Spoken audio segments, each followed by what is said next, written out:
नमस्कार बच्चों, बहुत बहुत स्वागत है आप लोगों का इस नए वीडियो में। और अभी तक आप लोगों ने पाठ 10 जो अवध नारायण मुदगल द्वारा लिखा हुआ है उसका एक वीडियो आप लोगों ने देखा होगा। पाठ का नाम है बातें प्रेमचंद की। और इस पाठ में जैसा कि नाम से ही पता चल रहा है, प्रेमचंद के बारे में बातें की जा रही हैं। मुंशी प्रेमचंद उपन्यास सम्राट, भारत के बहुत बड़े साहित्यकारों में गिने जाते हैं। तो उनके बारे में, उनके बचपन की बातों के बारे में यहाँ पर चर्चा हो रही है। तो अभी तक हम लोगों ने पढ़ा कि किस तरह प्रेमचंद जी, कोई उनसे अगर मिलने आता था तो पहले वो अपना परिचय छिपाते थे और बाद में उसको एक सरप्राइज़ देते थे। और बचपन में किस तरह वो गुड़ चुरा कर खाया करते थे और आम तोड़ा करते थे, ये सारी बातें हम लोगों ने पढ़ी। तो अब हम लोग पेज नंबर 42 पर हम लोग देखते हैं। इनका एक बड़ा ही अच्छा परम दोस्त था डाकिया कजाकी, वो जो बड़ा हंसमुख और जिंदा दिल था। रोज़ शाम को डाक का थैला लेकर आता, रात भर रहता और सवेरे डाक लेकर चला जाता। और जब वो थैला लेकर आता तो इसके बाद उसको प्रेमचंद के साथ खेलने कूदने का मौका मिलता और खूब सारी कहानियाँ सुनाता। उसकी कहानियाँ होती थी चोरी, डाके, मारपीट, भूत प्रेत, ये सब कहानियाँ वो सुनाया करता था। तो अब इसके आगे हम लोग यहाँ पर देखते हैं, यहाँ से आप लोग देखेंगे। दक्षिण के एक हिंदी प्रेमी थे, नाम था चंद्रहासन, मेरे ख्याल से। और आगे ये चलेंगे हम लोग यहाँ पर।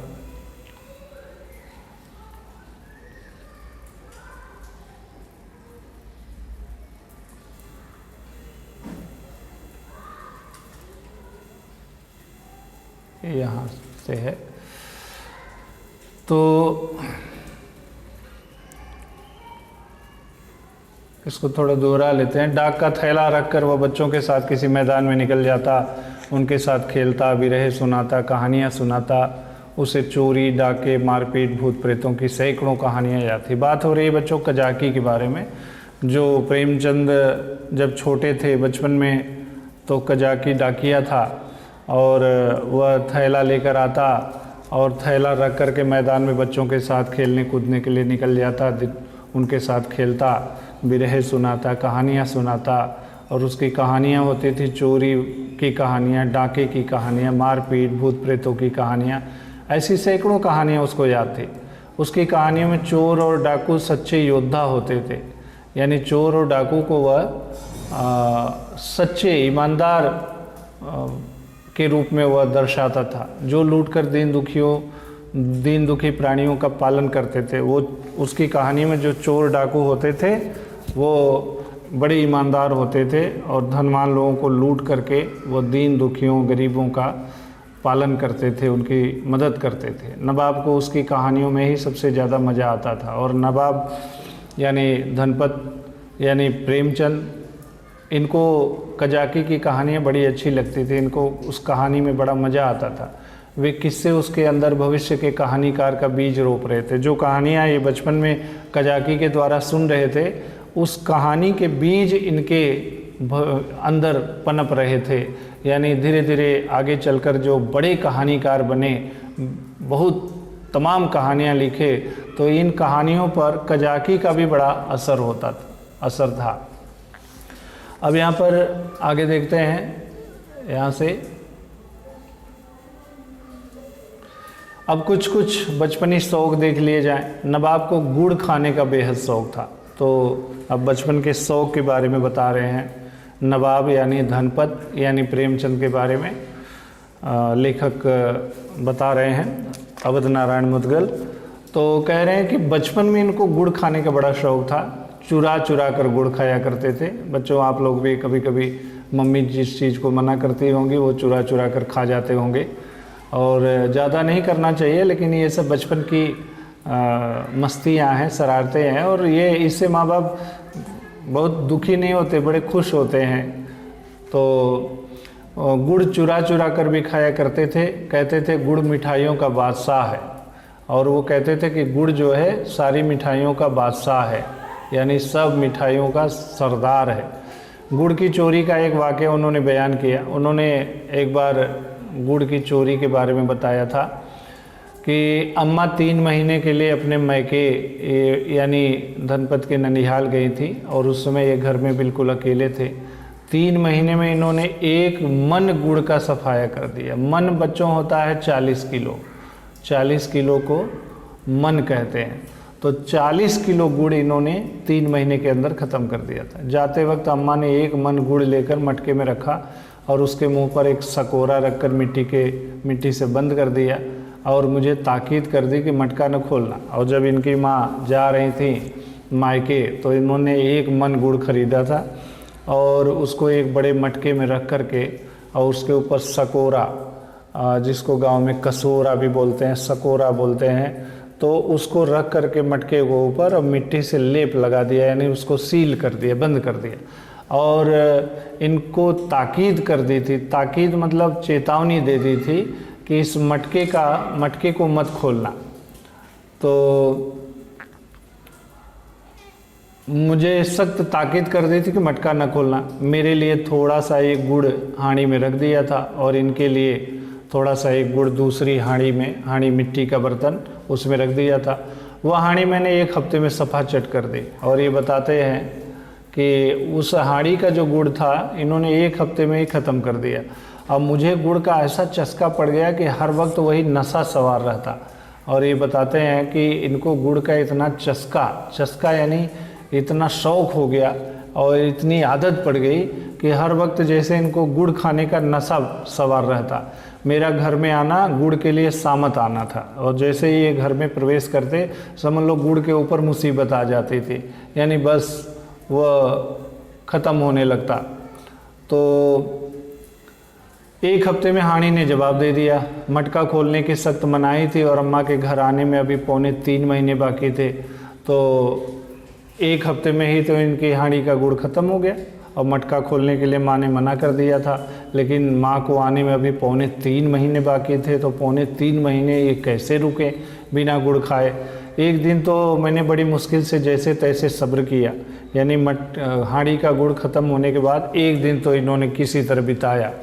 उस दिन कुछ गुड़ खाने को नहीं मिला, लेकिन दूसरे दिन एक आह के साथ सब्र जाता रहा। लेकिन दूसरे दिन जब इनको गुड़ खाने की बड़ी इच्छा हुई तो एक मन से आह की भावना निकली और इसके बाद इनका सब्र टूट गया। जो माँ की हिदायत थी और अभी तक इन्होंने अपने को सब्र किया था, रोका था, इनका सब्र टूट गया और मटके की एक मीठी चितवन के साथ होश रुखसत हो गया और मटके को बड़े प्यार से इन्होंने देखा, एक मीठी नज़र से देखा और इनके होश उड़ गए। यानी अब इनको माँ की वो हिदायत अब याद न रही, अपने को कोसता, धिक्कारता और गुड़ तो खा रहे हो मगर बरसात में सारा शरीर गल जाएगा, सड़ जाएगा। और ये अपने आप को कोस रहे थे कि अच्छा बेटा गुड़ तो खा रहे हो ना, इतना गुड़ खाओगे तो बरसात में सारा शरीर सड़ जाएगा, गंधक का मलहम लगाए घूमोगे, लोग तुमसे दूर भागेंगे, तुम्हारे पास कोई बैठना पसंद नहीं करेगा। कसमें खाता विद्या की, माँ की, भाई की, ईश्वर की, मगर सब बेसूद और वह मन भर का मटका पेट में समा गया। कसमें खाते रहे लेकिन गुड़ भी खाते रहे। और कसमें किसकी खाते रहे, यहाँ पर लिखा हुआ है, माँ की कसम, विद्या की कसम, भाई की, ईश्वर की, सबकी कसम खाते रहे, लेकिन कसमें भी खाते रहे और गुड़ भी खाते रहे। धीरे धीरे पूरे मटके का गुड़ इनके पेट में समा गया। अब आगे बालक प्रेमचंद को दूसरा शौक रामलीला देखने का था और एक दूसरा शौक इनको था, इनको रामलीला देखने का शौक था। इस शौक में तो वे के बारे में भी उन्होंने खुद ही लिखा और एक किसी किताब में उन्होंने लिखा है अपने बारे में, अपने इस शौक के बारे में। एक ज़माना वह था जब मुझे भी रामलीला में आनंद आता था। ये बताते हैं कि एक वह ज़माना था जब मैं रामलीला बड़े चाव से, बड़ी खुशी से देखता था। और आनंद तो बहुत हल्का शब्द है, उसे उन्माद कहिए। आनंद नहीं बल्कि उन्माद था, इनको नशा था, एकदम नशा सवार रहता कब रामलीला शुरू हो और हम रामलीला देखने के लिए जाएं। तो संयोगवश उन दिनों मेरे घर के बहुत थोड़ी दूरी पर रामलीला का मैदान था, और जिस घर में लीला पात्रों का रूप रंग भरा जाता वह तो मेरे घर के बिल्कुल मिला हुआ था। और ये बता रहे हैं, अपनी किसी किताब में बताए हैं कि संयोग से जो रामलीला का मैदान था इनके घर से बहुत नज़दीक था, और जिस घर में, जिस कोठरी में, जिस कमरे में उस रामलीला के पात्रों का सजावट होता था, उनको तैयार किया जाता था, उनका मेकअप होता था, वह रूम तो इनके घर से और भी नज़दीक था, बहुत नज़दीक था। 2 बजे दिन से पात्रों की सजावट होने लगती थी, और जैसे ही दिन में दोपहर के 2 बजते पात्रों को सजाना, उनको संवारना शुरू हो जाता था। उनकी देह में रामराज पीसकर पोती जाती। रामराज एक मिट्टी है जिसको लोग सजावट के लिए इस्तेमाल करते हैं, तो रामराज पीसकर पहले पोती जाती। मुंह में पाउडर लगाया जाता, पाउडर के ऊपर लाल, हरे, नीले रंग की बुंदकियाँ लगाई जाती, ये सब सजाया जाता। एक ही आदमी इस काम में कुशल था, और पूरे गांव में एक ही आदमी था जो ऐसे पात्रों को सजाया करता था। तो वह बारी बारी से तीनों पात्रों, राम, लक्ष्मण, सीता, सबका श्रृंगार करता। रंग की प्यालियों में पानी लाना, रामरस पीसना, पंखा झलना मेरा काम था। और वहाँ पर हर वक्त ये धनपत यानी नवाब मौजूद रहते, और वो आदमी जो सजावट करता था तो उसको पात्र में पानी भर कर लाना, बर्तन में पानी ला कर देना, और रामरस पीसना। वह आदमी थक जाता था, उसे पसीना होता था, उसको पंखे झलना। और जो मूर्तियाँ बनाते थे, ये जिसको सजाया जाता था, रामरस लगाने पर उसको गर्मी होती तो उसको पंखे झलना, ये सब इनका काम था। यानी दौड़ दौड़ कर ये किया करते थे। रामचंद्र पर मेरी कितनी श्रद्धा थी, और रामचंद्र को तो ये बहुत श्रद्धा से देखा करते थे। इनके राम के ऊपर इनकी बड़ी निष्ठा थी, बड़ी श्रद्धा थी। अपने पाठ की चिंता न कर उसे पढ़ा दिया करता था। और ये जो स्कूल में अपने पाठ याद न करके अपने पाठ छोड़ देते थे, लेकिन उसका पाठ पढ़ा दिया करते थे, उसको समझा दिया करते थे, जिससे वह फेल ना हो जाए, जिससे कि वो रामलीला में रोल कर रहा है तो उसका पढ़ाई नुकसान हो रहा है, वो फेल हो जाएगा। तो ये इस वजह से धनपत यानी प्रेमचंद उसको पाठ पढ़ा दिया करते थे, उसको उस पढ़ाई में उसकी मदद कर दिया करते थे। मुझसे उम्र में ज़्यादा होने पर भी वो नीची कक्षा में पढ़ते थे, और जो राम का रोल कर रहे थे तो इनसे उम्र में बड़े थे, लेकिन इनसे छोटी क्लास में पढ़ते थे। तो वो फेल ना हो जाए इसलिए उसका पाठ ये पढ़ा दिया करते थे। लेकिन वही रामचंद्र निषाद लीला में नौका पर बैठे ऐसे मुंह फेरे चले जाते थे मानो मुझसे जान पहचान ही नहीं। और जब रामचंद्र की लीला करते हुए, रामचंद्र का रोल करते हुए निषाद लीला के समय जब वो केवट इनको नाव में बैठा कर नदी के उस पार ले जाता है, तो ऐसे मुंह मोड़कर चले जाते जैसे इनसे कोई जान ही पहचान नहीं। मतलब कहने का मतलब बच्चों कि राम का रोल करते समय जब वो अयोध्या छोड़कर जाने लगते तो ये भी बड़ी दुखी हो जाते, और इनको ऐसा लगता कि देखो मुझसे भी ये मुख मोड़ कर जा रहा है। नकल में भी असल की कुछ न कुछ बू आ ही जाती है। वो रोल करते समय नकली रोल में भी ऐसा लगता है कुछ असली प्रसंग आ ही जाता है। तो रामलीला समाप्त हो गई थी, राजगद्दी होने वाली थी। रामचंद्र के इन दिनों कोई बात भी न पूछता था, न घर ही जाने की छुट्टी मिलती थी। तो रामलीला धीरे धीरे समापन की ओर चल रही थी, राजगद्दी होने वाली थी, राम को राजगद्दी मिलने वाली थी। और इस समय रामचंद्र की कोई बात ही नहीं पूछता, उसे घर जाने की छुट्टी ही नहीं मिलती थी।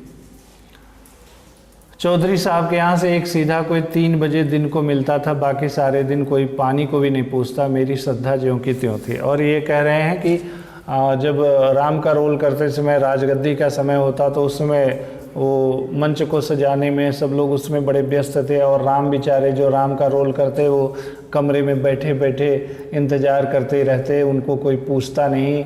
उनको दोपहर में 2, ढाई, 3 बजे थोड़ा सा खाना आता और बाकी दिन भूखा ही रहना पड़ता। तो उस समय धनपत यानी प्रेमचंद अपने घर का खाना इनको ला करके देते। यानी उनके ऊपर इनकी बड़ी श्रद्धा थी, तो उनको भूखा रहने नहीं देते। मेरी दृष्टि में वो अब भी रामचंद्र ही थे। घर पर मुझे खाने की कोई चीज़ मिलती वह लेकर रामचंद्र को दे आता। और ये बताते हैं कि उनके ऊपर मेरी इतनी श्रद्धा थी कि घर से मुझे जो भी खाने की चीज़ें मिलता मैं वह लेकर रामचंद्र को दे आता। कोई मिठाई या फल मिलते ही बेतहासा चौपाल की ओर दौड़ता। और इनको घर से कोई मिठाई खाने को मिल जाती या कोई फल खाने को मिल जाता तो ये रामचंद्र को खिलाने, जो रामचंद्र का रोल करता था उसको खिलाने के लिए बेतहासा दौड़ पड़ते और जाकर उसको खिलाते। चलते समय भी रामचंद्र जी को कुछ नहीं मिला।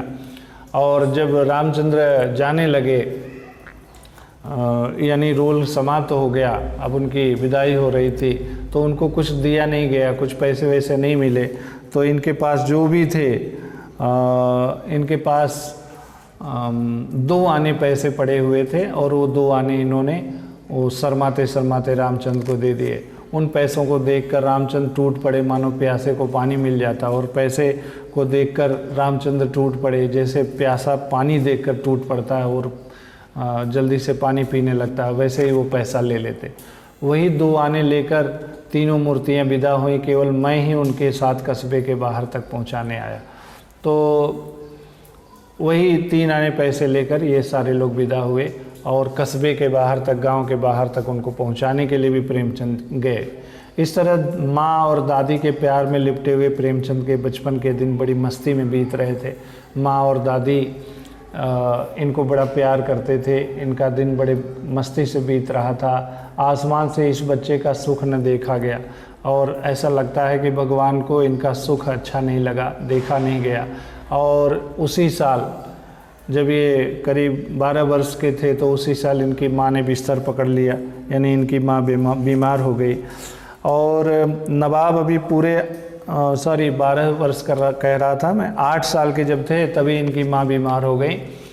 और अभी 8 के भी नहीं हुए थे कि माँ चल बसी। और उसी दिन वह नवाब जिसे माँ पान के पत्ते की तरह फेरती थी, कभी सर्दी से, कभी गर्मी से, कभी सिहाने वालों की डांट से, देखते देखते सयाना हो गया।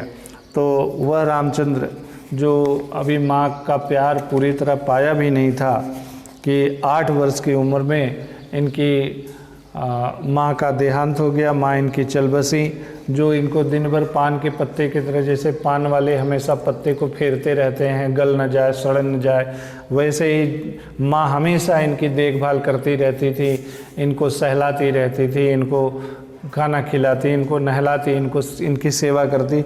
उस माँ का साया इनके सिर से बड़ी छोटी उम्र में उठ गया। और देखते देखते ये सयाने हो गए, बड़े हो गए, समझदार हो गए। अब उसके सिर पर तपता हुआ नीला आसमान था, नीचे जलती हुई भूरी धरती थी। और अब वह सुख के दिन ख़त्म हो गए। जो सुख माँ के जिंदा रहते मिलता था वह सुख अब इनको नसीब नहीं था। अब तो इनके ऊपर तपता हुआ नीला आसमान था और नीचे जलती हुई धरती थी। यानी कहने का मतलब अब इनको मेहनत करना पड़ा, यानी अपना घर परिवार चलाने के लिए इनको मेहनत करना पड़ा। और जो माँ इनकी पूरी सेवा करती थी, अब वो सेवा अब इनको मिल नहीं पाती थी। पैरों में जूते न थे, बदन पर साबुत कपड़े न थे, इसलिए नहीं कि एक बार एक पैसे का टोटा पड़ गया था, बल्कि इसलिए कि इन सब बातों की फिक्र रखने वाली माँ की आंखें मुद गई। ऐसा नहीं था कि पैसे इनके पास नहीं थे, लेकिन चूंकि ये इनके पास जूते हैं कि नहीं, इनके पास कपड़े हैं कि नहीं, ये खाना खाए कि नहीं, नहाए कि नहीं, ये सब चिंता करने वाली माँ जो थी उसने अपनी आंखें मूंद ली, यानी माँ का देहांत हो गया। अब इनकी देखभाल करने वाला, इनकी चिंता करने वाला अब कोई नहीं रह गया। और बाप यूँ भी कब माँ की जगह ले पाता है, बाप इतना माँ की तरह बच्चों की सेवा नहीं कर पाते हैं। तो उस पर वे काम के बोझ से दबे रहते और ऊपर से वो नौकरी करते थे और काम के बोझ से दबे रहते, इसलिए वह बिल्कुल भी ध्यान नहीं रख पाते थे बालक का। 12-13 वर्ष की उम्र पहुँचते पहुँचते उनमें वे बुराइयां आ गई जो बिना माँ के बच्चों के अंदर आ जाती हैं। और जब ये 12-13 साल के हुए तो बिना माँ के बच्चों में तमाम सारी बुराइयां आ जाती हैं। बच्चों देखिए, जब माँ का प्यार मिलता है, माँ की देख रेख रहती है, और तब बच्चे एक अलग ही परिवेश में रहते हैं, उनका अलग तरह से विकास होता है। और जब माँ का साया नहीं रहता, माँ का प्यार नहीं मिलता, तो उन बच्चों में तमाम सारी बुराइयां आ जाती हैं। ज़रूरी नहीं कि सब में आ जाए, लेकिन बहुत सारे बच्चों में अनेक बुराइयां आ जाती हैं। पता नहीं माँ का प्यार किसी अनजाने ढंग से बच्चे को संवारता रहता है। माँ का जो प्यार होता है ना, वो अनजाने ढंग से बच्चों को संवारता रहता है। दोनों में से किसी को पता नहीं चलता, न माँ को पता चलता है न बच्चे को पता चलता है, लेकिन बच्चे का जो भविष्य है वो संवरता रहता है, अच्छा होता रहता है। और पर वह छाया बहुत काम करती रहती है, और लेकिन वह माँ की जो छाया होती है, माँ का जो प्यार होता है, बहुत काम करता रहता है। वह प्यार छिन न जाए, सिर पर से वह हाथ हट जाए तो एक ऐसी कमी महसूस होती है जो बच्चे को अंदर से तोड़ देती है। और जब छोटी उम्र में बच्चों के सिर से माँ का साया उठ जाता है तो बच्चे को इतनी भारी कमी महसूस होती है कि वह अंदर से टूट जाता है, बड़ा दुखी हो जाता है। उसको लगता है कि जैसे मैं दुनिया का सबसे बदनसीब बच्चा हूँ। और नवाब भी अंदर से टूट गए, और ये नवाब यानी प्रेमचंद भी अंदर से टूट गए। वह कमी इतनी गहरी, इतनी तड़पाने वाली थी कि बार बार उन्होंने अपनी कहानियों और उपन्यासों में ऐसे पात्रों को रचा, और इतनी कमी इन्होंने महसूस की माँ की कि इन्होंने बहुत सारी कहानियाँ लिखी। और तमाम कहानियों में इन्होंने ऐसी कहानियाँ लिखी जिसमें किसी की माँ मर जाती है, माँ का साया उड़ जाता है, और फिर उस बच्चे का क्या हश्र होता है। ये सब इस तरह की कहानियाँ उन्होंने लिखी। तो ये कहानियों पर उनकी जीवन की छाप पड़ी, उन्होंने जो जीवन में महसूस किया उसकी छाप पड़ी। और उन्होंने ऐसी ऐसी कहानियाँ लिखी जिनकी माँ 7-8 साल की उम्र में जाती रही और फिर उसकी दुनिया सूनी हो गई। कर्मभूमि का अमरकांत ऐसा ही पात्र है। कर्मभूमि इनका एक कहानी है इनकी, और उसमें अमरकांत एक चरित्र है, एक पात्र है, एक रोल है अमरकांत का। और उस अमरकांत की माँ मर जाती है तो वह अंदर से टूट जाता है। बहुत अच्छी सुंदर कहानी है, कहीं आपको मिले तो आप उसको पढ़ेंगे तो हम जो बता नहीं पा रहे हैं या आप जो समझ नहीं पा रहे हैं, तो ये चीज़ समझने को बहुत अच्छी तरह आ जाएगा कि किस तरह प्रेमचंद ने जो जीवन में कमी महसूस की, उस कमी को उन्होंने अपनी कहानी में भी जगह दी, उसको इस्तेमाल किया। ईदगाह, बड़े भाई साहब, कर्मभूमि, गमन, गोदान ऐसी रचनाएं हैं जिसमें नवाब के बचपन की शरारतें, भोलापन, शौक़ और माँ की कमी समाई हुई है। ये सब तमाम कहानियां हैं जिसके नाम यहाँ पर दिए गए हैं। ईदगाह, बड़े भाई साहब, कर्मभूमि, गमन, गोदान। इन सब कहानियों में नवाब ने अपने बचपन की शरारतों को भी जगह दी है, भोलेपन को भी जगह दी है, और माँ की कमी को भी जगह दी है। और भी बहुत सी कहानियाँ जिसमें उनका बचपन खेलता हुआ नज़र आता है। तो और भी तमाम कहानियाँ हैं जिसमें उनका बचपन खेलता हुआ नज़र आता है। यानी कहने का तात्पर्य है कि जैसा ये बचपन में थे वैसी ही कहानियाँ इन्होंने लिखी हैं अपनी कहानियों में, वैसा ही इन्होंने प्रदर्शन किया है। तो यहाँ पर पाठ में उल्लिखित प्रेमचंद की रचनाएं अभी अभी आप लोगों ने देखा, तो कर्मभूमि, ईदगाह, बड़े भाई साहब, गोदान, गबन, ये सब इनकी रचनाएं हैं। 4 लिखना है, इसको लिख सकते हो। रामलीला के पात्रों की सजावट संबंधी बातें, तो राम रस पीसना, उनके शरीर पर राम रस लगाना, चेहरे पर लाल हरी बूंदियाँ लगाना, बिंदियाँ लगाना। तो इस तरह से कैसे सजावट होती थी ये सब जिक्र करना है। और इसके बाद है यहाँ पर अभी जो बताया, तो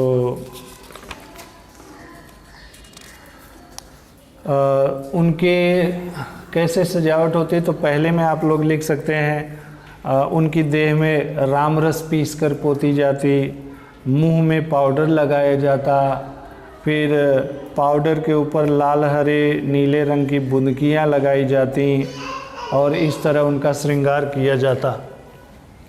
और इसके बाद है प्रेमचंद जी के शौक़, तो गुड़ खाना और रामलीला देखना। इनमें गुड़ रखा था तो हांडी और मटका। कजाकी को इनकी कहानियाँ याद थी, तो कजाकी को चोर, लुटेरे, चोर, डांके, मारपीट, भूत प्रेत, ये सब कहानियाँ उसको याद थी। और प्रेमचंद की बचपन की बातें, तो प्रेमचंद जी का बचपन, तो कैसा बचपन इनका बीता, इसके बारे में थोड़ा लिखना है। कजाकी के बारे में लिखना है, रामलीला के बारे में लिखना है, प्रेमचंद की माता जी, और प्रेमचंद की माता जी का नाम लिखना है इसमें। और इसके बाद पिताजी का नाम लिखना है, बहन का नाम लिखना है। बहन का नाम तो सुग्गी, पिताजी का नाम अजायब लाल, और इस तरह से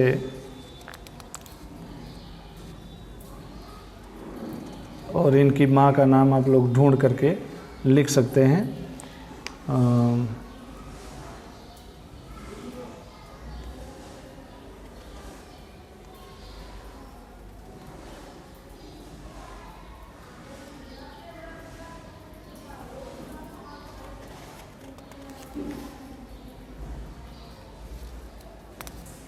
तो बच्चों, इस वीडियो में बस इतना ही।